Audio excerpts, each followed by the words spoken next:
part 2 of the double feature masterclass covering chapters 16 through 19. You map out your calendar. You set that alarm for exactly 6 a.m. Right. The perfect plan. Exactly.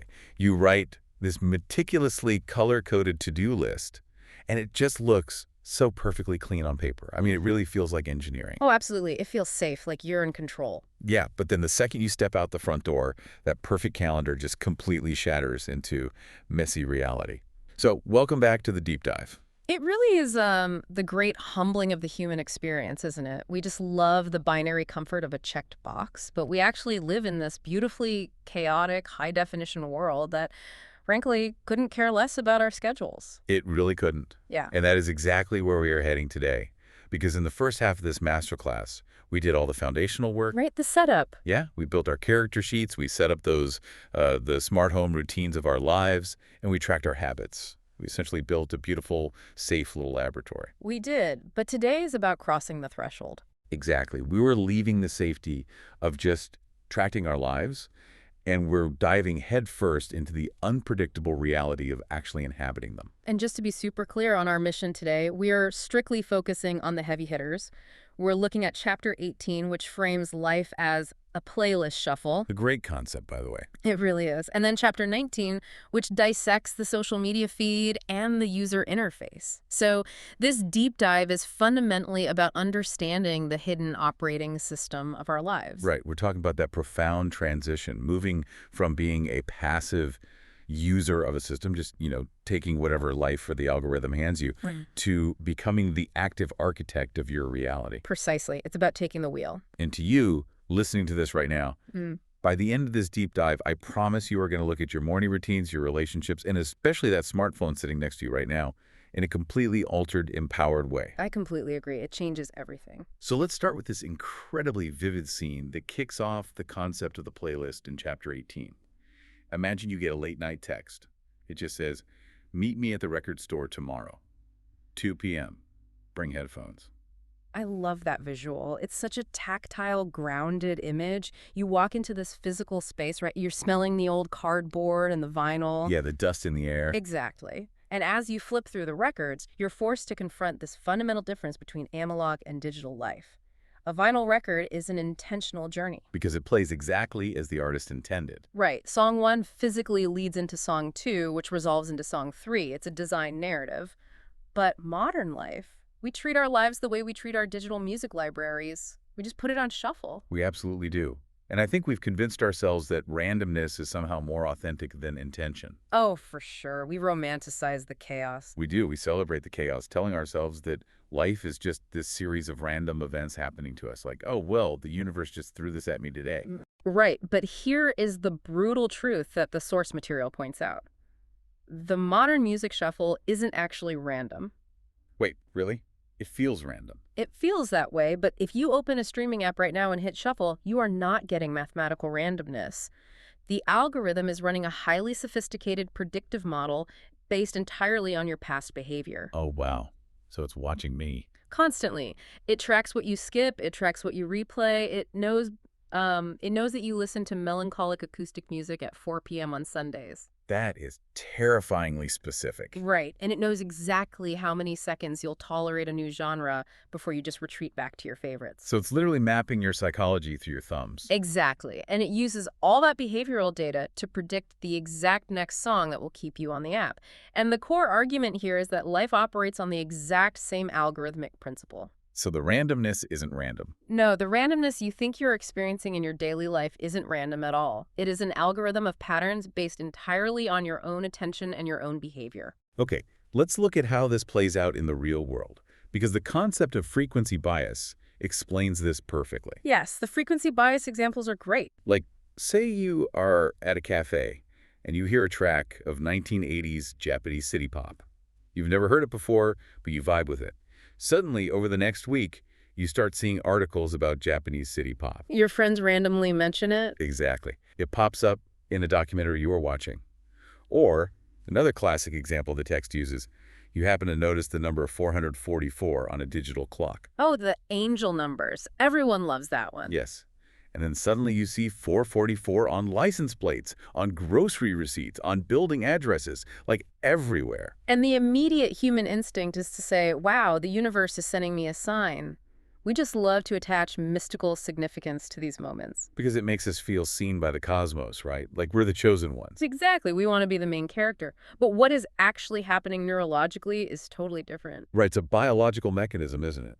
It is. What's happening is a fascinating piece of biology called the reticular activating system, or the RAS. The RAS, okay. Yeah. So your brain is bombarded by roughly 11 million bits of information every single second. 11 million bits every second. Every single second. And if you actually processed all of it, your nervous system would just collapse. It would be total sensory overload. Right, you wouldn't be able to function. Exactly. So the RAS acts as this aggressive bouncer at the door of your conscious mind. It filters out almost everything, letting through only about 50 bits of information per second. Wow. 11 million down to 50. That is an incredibly aggressive bouncer. Highly aggressive. And how does the bouncer know what to let in? Well, it lets in whatever you have internally flagged as important. Ah, so when you notice the Japanese city pop. Right, or when you pause to look at the number 444, your subconscious cued that specific frequency. You essentially handed the bouncer a VIP list. Okay, that makes so much sense. Because you gave it attention, your brain is now actively, relentlessly filtering your reality to find matches. This is known as the Bader-Meinhof phenomenon. You aren't reading signs from the universe. You are reading your own algorithm. I think this is where a lot of people might bristle a bit, though.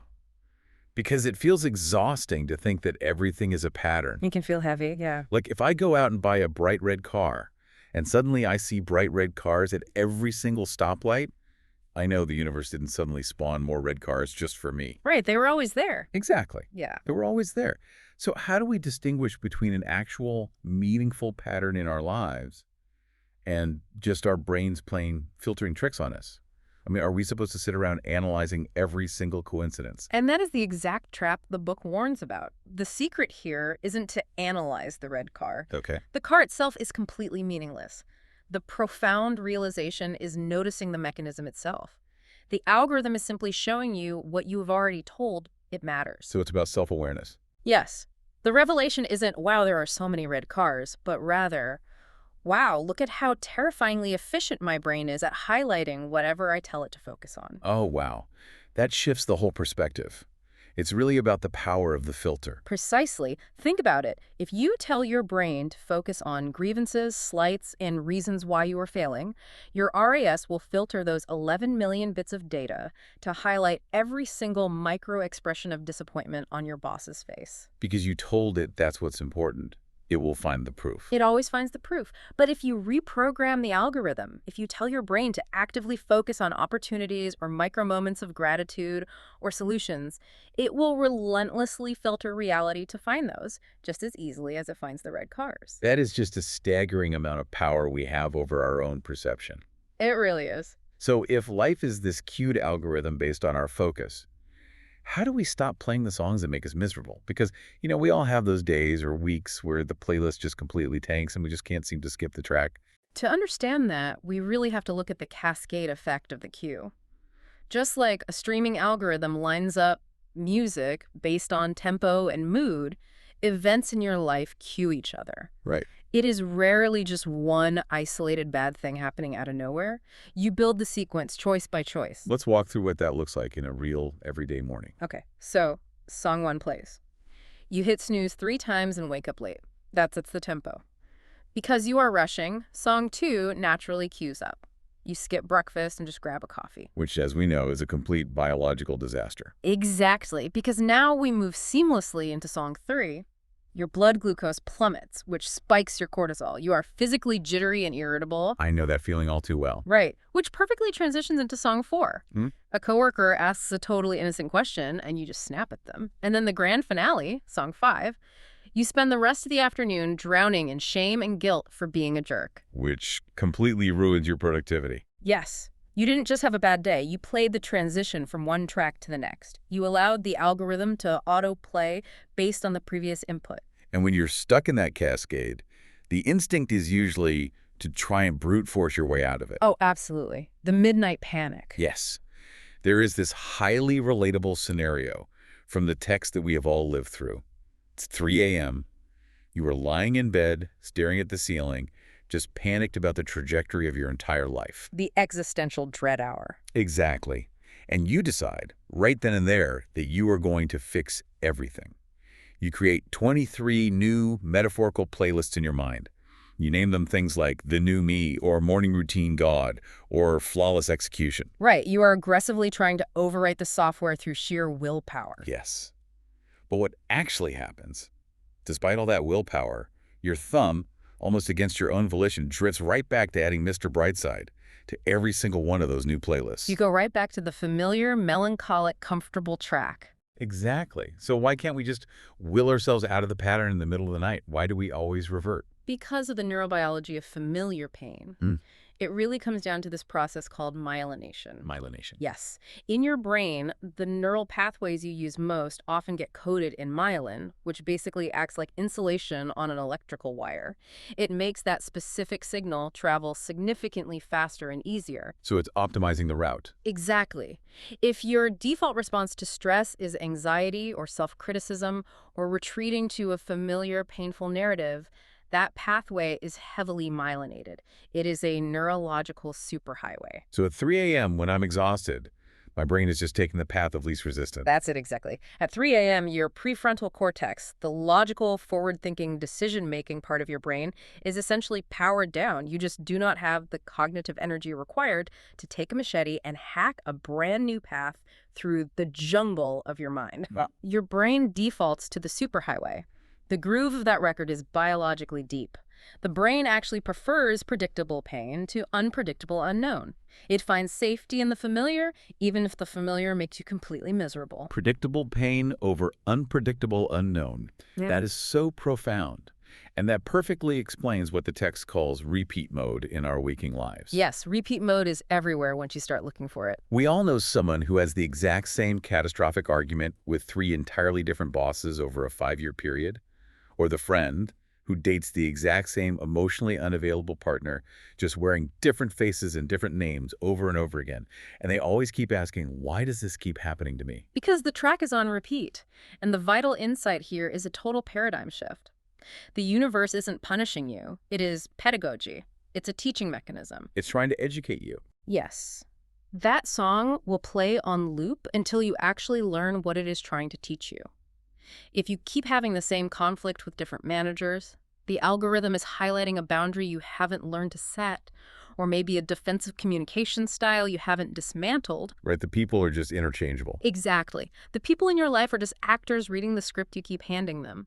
The song will keep playing until you change your response to it. So how do you actually change the response? If willpower at 3 a.m. doesn't work, how do we break the loop? You have to engage what they call discovery mode. If you think about a streaming app, if you only ever listen to heavy metal, the algorithm assumes you just are heavy metal. Right. To change the algorithm, you have to intentionally click on jazz or classical or hip-hop. You have to feed it conflicting data. In life, to prevent your identity from calcifying, you must intentionally introduce off-brand experiences. What does an off-brand experience look like practically for a person? It basically means breaking your own rules. If you are a highly rigid, hyper-scheduled person who needs everything planned weeks in advance, your off-brand experience is waking up on a Saturday, getting in the car, and just driving with no destination. Oh, that sounds stressful for a planner. It is. That's the point. Or if you only consume intense true crime podcasts, you spend a week listening only to classical music or stand-up comedy. You have to actively shock your algorithm with new, contradictory data to keep your neural pathways flexible. You're forcing neuroplasticity. Exactly. You have to teach your own brain that you are capable of expanding beyond the superhighway. I love that. You have to confuse your own algorithm to prove you aren't a robot. Okay, so we've mapped out our individual cues and our internal neurology. But the reality is, we don't listen to the music of our lives in a vacuum. We are constantly sharing our headphones with other people. Which brings us to the concept of relationships as collaborative playlists. This is one of the most practical frameworks in the book for auditing the people in our lives. Every relationship you have, whether it's romantic, platonic, or professional, is essentially a shared Spotify account. Right. Both of you are constantly adding songs to the shared queue. And this requires a serious collaborative audit. You have to sit down and honestly ask yourself, who actually has edit access to my life. And more importantly, what are they adding to the queue? Are they queuing up tracks of anxiety, gossip, constant criticism, and workplace drama? Or are they adding tracks of joy, expansion, intellectual curiosity, and support? Let's make this really tangible because we see this all the time. Think about the concept of emotional contagion. Imagine your partner gets in the car to commute to work. They've had a peaceful morning. They're feeling good. The sun is A shining. great start to the day. Right. And the second you get in the passenger seat, you immediately start venting about a passive-aggressive email your boss sent you. And you are completely spiraling about office politics. You didn't just share a story. You hijacked the Bluetooth. Ouch. Yeah. You took their peaceful morning and blasted a heavy metal track of your own anxiety right into their speakers. That is a perfect example, and it forces us to ask a really uncomfortable question. Are we the toxic DJ? We are so quick to analyze how other people drain us, but it requires radical self-awareness to look at what we are actively adding to our shared cues. It really does. It's hard to look in the mirror like that. But once we've done that self-reflection, we also have to deal with the people who consistently hijack our Bluetooth. Yes. And here is a hard truth from the text about boundary setting. You are allowed to remove edit access. If someone is consistently adding toxic, draining tracks to your life, taking away their login isn't an act of cruelty, it is an act of responsible curation. You cannot control what songs people play in their own headphones. If they want to listen to drama and grievance all day long, that is their right. But they don't get to blast it in your space. Exactly. You have absolute authority over whether they are allowed to play it in yours. That is incredibly freeing. It's like saying, I love you, but you don't get the O chord in my car anymore. Exactly. And to maintain that level of curation, we utilize the 90-day listening history audit. Let's dive deep into this because this isn't just a quick little thought exercise. This is a real structural review of your life. How do we actually do a 90-day audit? Okay, so every quarter, you set aside dedicated time to look back at the last 3 months. You're looking at your life as a data set. You want to identify the peaks and the valleys. What qualifies as a peak or a valley in this context? Well, a peak isn't necessarily a massive vacation or a big promotion. A peak might be a random Tuesday where you just felt incredibly grounded, energized, and connected to your purpose. Just a really solid, good day. Right. And a valley might be a 2-week period where you just felt sluggish, resentful, and isolated. You identify these moments, and then you look at the triggers. What was queuing up before the peak? Were you sleeping 8 hours? Were you spending time with a specific friend who always makes you laugh? Were you taking walks without your phone? You look for the specific ingredients that led to the peak. Exactly. And you do the exact same thing for the valleys. What sparked the worst arguments? What preceded the burnout? Oh, I see here in the data that every time I have a valley, it's preceded by 3 nights of staying up past midnight doom scrolling on Twitter. So you find the pattern. You look at the actual history to learn from your behavior, and you use those insights to consciously update the algorithm for the next quarter. And this all culminates in what Chapter 18 calls the DJ mindset. Yes. The DJ mindset is the ultimate synthesis of managing your playlist. A DJ knows they cannot control every macro event. They can't control the acoustics of the room perfectly. They can't control if someone spills a drink on the dance floor. They can't control the weather outside. Right, those things are just handed to them. The unpredictable chaos we talked about at the very beginning. Right. But the DJ doesn't panic, because while they can't control the room, they control the booth. Oh, I love that distinction. As the DJ of your life, you control the volume. You decide how loud the criticism of a stranger gets to be in your head. You control the transitions. How smoothly do you move from a stressful workday into a relaxing evening with your family? You control what you put on repeat, the empowering narratives, the healthy habits, and you absolutely control what you skip. You are in the booth. You have your hands on the faders. It's such a powerful metaphor. Now, we've spent all this time talking about the playlist, the content of our lives, the relationships, the internal narratives. But none of that matters if we don't examine the device we're using to play it. The hardware itself. Exactly. Chapter 19 forces us to look at how we are consuming this content and how the very act of consumption is physically detaching us from reality. This is a crucial pivot in the masterclass. We are moving from the psychology of the music to the physical reality of the interface. And to ground this, picture this scenario from the text. You are sitting at a coffee shop with a friend. You are mid-conversation, and your phone is face up on the table next to your hand. Okay. and your eyes just keep darting to it every single time the screen lights up. Well, we've all been both people in this scenario. It's so common. Right. Now imagine your friend stops talking, reaches across the table, and physically flips your phone face down. And they ask you this piercing question. How many times have you checked that in the last hour? And instantly the defensiveness flares up. You say something like, I don't know, maybe 10 times I'm waiting on an important email. But the reality is much higher. The average person is interrupting their own physical experience hundreds of times a week just to look down at a piece of glass to see what everyone else is doing. It's wild when you phrase it like that. Yeah. And this sets up one of the most profound metaphors we have for modern existence. The UI versus the OS, the user interface versus the operating system. Let's break these down thoroughly, starting with the UI. What exactly is the UI in our lives? The UI, the user interface, consists of the bright, loud, colorful desktop icons we interact with constantly. In the digital world, it's the apps, the notifications, the social media feeds, the bank statements. The things demanding our attention. Yes, but it also applies to our mental state, our passing thoughts, our rigid schedules, our anxieties about the future. That is the mental UI. It is specifically designed to be flashy, urgent, and to completely monopolize your attention. So if the UI is all the flashy stuff demanding our attention, what is the OS? The OS, the operating system, is the actual machine code running underneath it all. It is the silent, essential infrastructure. In human terms, your OS is your physical body. It is your breath. It is your nervous system, your heart rate, your digestion, your sensory experience of the present moment. So if the UI is the flashy desktop screen, the OS is the actual biological machinery.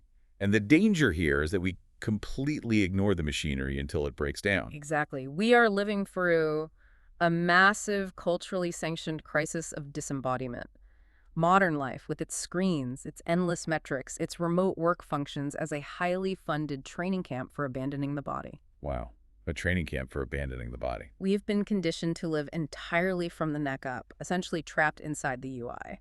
It makes me think of someone sitting at a desktop computer, frantically clicking icons, dragging 50 windows around the screen, completely bewildered as to why the computer is lagging, freezing, and making this terrifying humming sound. Right, they're just staring at the monitor. Yeah, they're staring at the screen trying to fix it while remaining completely ignorant of the actual hardware tower beneath their desk that is physically overheating and melting down. We are mistaking the map for the territory. The data on the screen is not the physical experience of living. That is the perfect analogy.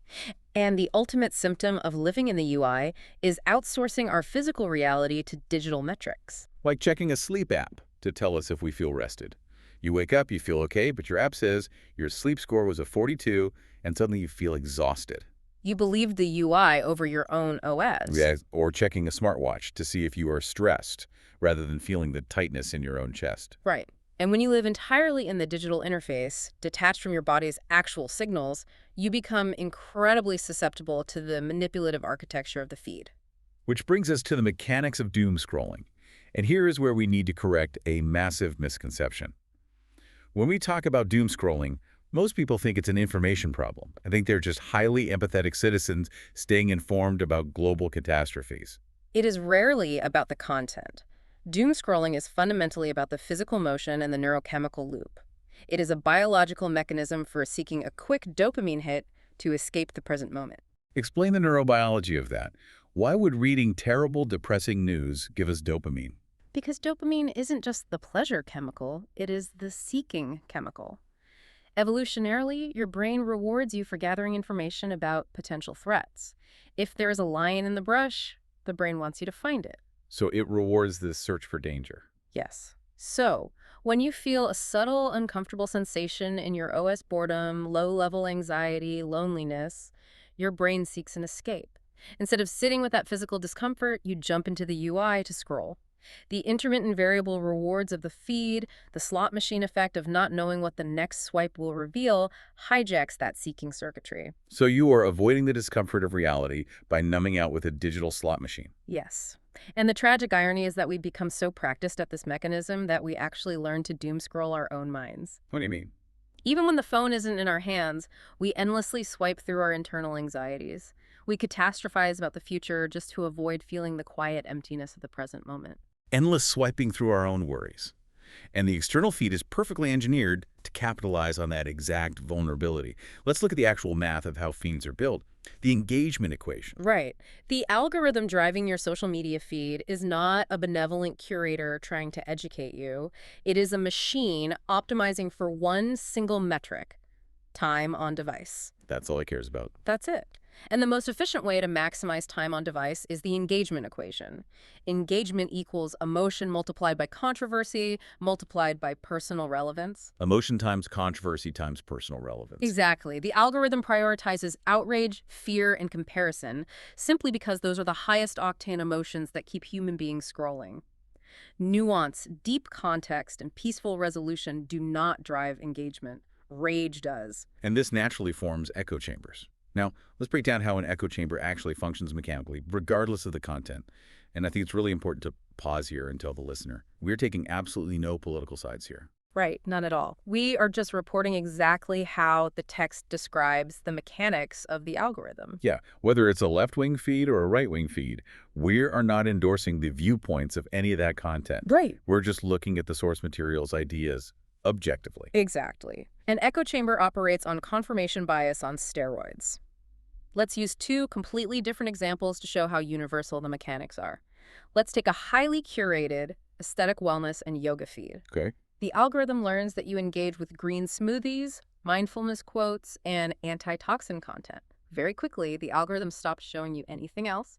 It begins suggesting increasingly extreme versions of that content just to keep you hooked. Right. It pushes you further down the funnel. Suddenly, you are in a bubble where everyone you see believes exactly what you believe about health, and anyone outside that bubble is viewed as toxic or unenlightened. And the exact same mechanic applies to a hard news or politics feed. Identical. The algorithm learns your political leanings, and it immediately isolates you. It feeds you content that validates your anger and confirms your feels about the other side. It doesn't care if you are leaning left, leaning right, or just leaning into green smoothies. The architecture of isolation is the same. These curated feeds calcify our worldview. We completely lose the ability to handle cognitive dissonance. There is a brilliant litmus test in the book to see if you are currently trapped in an echo chamber. It's called the Steelman test. Yes. If you cannot accurately and fairly articulate the absolute strongest argument of someone you fundamentally disagree with, without resorting to sarcasm or creating an exaggerated straw man version of their beliefs, you are trapped in an echo chamber. Wow. If you genuinely think everyone who disagrees with you is simply evil or stupid, the algorithm has successfully narrowed your reality. That is a tough pill to swallow. It requires immense intellectual humility to pass that test. But this engagement loop doesn't just stay on the screen. It doesn't magically turn off when we lock our phones. It breaches the perimeter of our minds. Which brings us to the terrifying concept of viral thoughts. This is really the epidemiology of the digital age. Think about how a physical virus spreads. You touch a contaminated surface, you touch your face, and the virus enters your system. Right. Viral thoughts work the exact same way. You are standing in line for coffee, you open an app for 30 seconds, and you read one highly charged, outrage-inducing post. And you lock the phone and think you are done with it. You go back to your day. But you weren't done with it. It is an internal infection. That thought goes viral internally. It lives rent-free in your head all day. It hijacks your mood. It raises your resting heart rate. It makes you short with your partner at dinner. And it ruins your ability to focus on your actual physical life. You are carrying the cognitive load of a stranger's outrage. Precisely. So how do we stop the spread? If we were infected, what is the cure? You implement what's called the quarantine protocol. It is a step-by-step cognitive behavioral technique. Step 1. Identify the infection. The moment you notice your jaw clenching or a cyclical angry thought looping in your head, you pause, you trace it back. Where did this thought actually come from? Oh, right. I read that tweet at 9 a.m. Exactly. Step 2, assess ownership. You explicitly ask yourself, is this actually mine to carry? Does this relate to my physical reality, my family, or my direct community? And almost always the answer is no. It usually has nothing to do with us. Right. Step 3, assess the damage. Acknowledge how the thought is physically making you feel in your OS. This is making my chest tight. And then the final step, the cure. Intentional discharge. You have to get the infection out of your mind. You write it down, you open a physical journal or even a notes app, and you physically externalize the thought. I am angry about X because I read Y. By moving it from your amygdala, the emotional center of the brain, through your motor cortex and onto the page, you physically discharge the energy, you close the book, and you walk away. That is such a clean, biological way to handle it. You are literally flushing the system. But we also have to talk about where a lot of these viral infections breed. The absolute swamp of the internet, the comment section. The comment section is where humanity's inner critic goes to play. It is a concentrated dose of negativity bias. When you habitually read the comment section, even if you never comment yourself, you are doing profound damage to your psyche. How so? Because you're just reading, right? You're not engaging. Because you internalize the troll voice. If you read hundreds of cynical, hypercritical, bad faith interpretations of other people's lives and content, that voice becomes the narrator in your own head. Oh, I see. Your internal dialogue becomes harsher, more defensive, and deeply cynical. You essentially poison the ecosystem of your own mind. Okay, I want to debate this for a second. The book suggests taking a strict 30-day fast from reading or writing comments entirely. But isn't engaging in public discourse part of being a responsible, informed citizen? I mean, if we see bad ideas, shouldn't we push back? If we just completely withdraw from the comment section, aren't we just burying our heads in the sand and abandoning the public square? That is the most common defense people use to justify staying in the swamp. But we have to be honest about the nature of the medium. Public commenting on social media is rarely about civic duty or genuine persuasion. It is overwhelmingly performative. So it's for the audience, not the person you're arguing with. Exactly. It is about signaling your virtue or your intellect to your own in-group. It is performative, not connective. Let me ask you, how many times have you genuinely changed your core beliefs because a stranger insulted you in a YouTube comment section? Never. Literally 0 times. Right. So the resolution here is about impact versus illusion.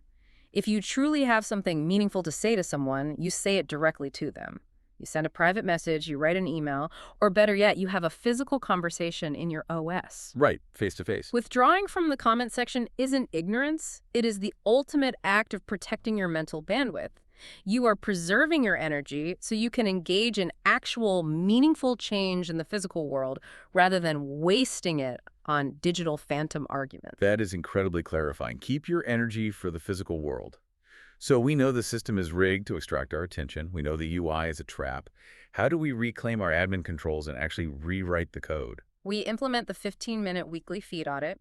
It is highly practical, but it requires you to blend the UI with the OS. You sit down once a week and you open your most used apps.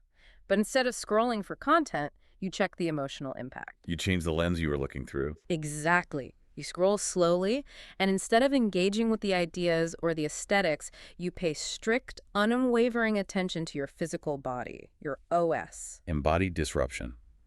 This is, without a doubt, my favorite realization from this entire deep dive. When you are truly embodied, when you are feeling your physical sensations, you don't need immense willpower to stop doom scrolling because you feel the dissonance of junk content immediately. It creates somatic markers. Yes, you see a rage bait post or a hyper-filtered lifestyle post that makes you feel inadequate, and you don't just think, I don't like this. Your chest physically tightens, your jaw clenches, your breathing gets shallow and rapid. Because you are anchored in your OS, your body naturally overrules the algorithm. Your body says, ouch, no. It forces you to close the app because it physically hurts to consume the content. The body is the ultimate truth pillar. The mind can be tricked by a clever argument or a flashy aesthetic. The mind will rationalize staying on the app, but the nervous system never lies. If it makes you tense, it is toxic to you, period. And applying that truth pillar, the audit asks you to take immediate action. Every week, you must unfollow at least 5 accounts that cause that physical tension in your OS. And consciously, intentionally, follow at least 1 account that actually nourishes you, something that makes you take a deep, relaxed breath. But the audit also reveals the most glaring, uncomfortable metric of all, the creator-to-consumer ratio. This is where we confront the reality of how we actually spend our time. When you look at your screen time data, the math is often devastating. Many of us spend upwards of 18 hours a week consuming other people's highlight reels, watching other people's opinions, looking at other people's vacations. That's a part-time job. It is. And Yeah. we maybe spend 2 hours a week actually living or creating our own lives. 18 hours in the audience, 2 hours on stage. And this massive imbalance causes what the text brilliantly terms psychic indigestion. Psychic indigestion. It makes so much sense. You are bloated. You have consumed thousands of discrete pieces of content, opinions, tragedies, comedy sketches, political rants, and you have given your brain zero time to digest any of it. You are spiritually overfed and physically undernourished.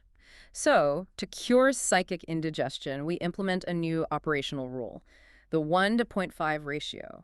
For every 1 hour you spend consuming digital content, you must spend 30 minutes creating.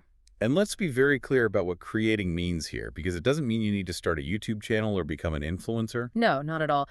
Creating means generating output in the physical world. It means writing in a journal. It means cooking a meal from scratch instead of ordering delivery. It means building something with your hands. Even small things. Yes, it means taking a walk without headphones and letting your mind wander. It even means having a deep, undistracted conversation with a friend. It's about moving energy outward instead of just endlessly taking it inward. Because consumption drains your cognitive reserves, but creation, tangible physical creation, actually fills you up. It is the ultimate transition from being a passive audience member in everyone else's digital life to being an active, embodied participant in your own physical reality. Okay, let's synthesize this massive journey we've been on through part 2. We started by shattering the myth of randomness. We realized that life is an algorithmic playlist of our own making, driven by our attention and our reticular activating system. Right. We learned that to break the 3 a.m. loops of familiar pain, we must step up, engage discovery mode, and become the DJ of our own lives, controlling the volume, curating our collaborative relationships, and managing our transitions. And then we confronted the hardware itself. We realized we have been living as disembodied users, trapped in the flashy, anxiety-inducing user interface of our screens and our busy minds. We explored the necessity of reclaiming our bodily operating system through the truth of physical sensation, utilizing feed audits to purge the viral thoughts, and balancing our creator-to-consumer ratio to cure our psychic indigestion. It is a profound, life-altering shift, from the digital to the physical, from the passive to the active. And my call to action for you listening today is incredibly simple. Do not try to change your whole life at once. Do not make 23 new playlists. Do just one thing today. Identify the one app or the one specific account that consistently puts your nervous system in the red zone, the one that makes your chest tight. Delete it. Unfollow it. Reclaim your admin controls, step out of the UI for just a moment, and genuinely feel the physical lightness of that choice resonate through your OS. Just one unfollow. You could do that right now. But before we go, I want to leave you with a final lingering question to ponder on your own. Think back to that perfectly clean binary calendar we talked about at the very beginning, the one that shatters when you step into reality. What if the algorithm you're fighting so hard against, the one feeding you endless anxieties, disruptions, and comparisons, isn't actually your enemy? What if it's just a flawless, unbiased mirror showing you exactly what you secretly value most right now, and the discomfort you feel is simply the realization that your values are desperately overdue for an update?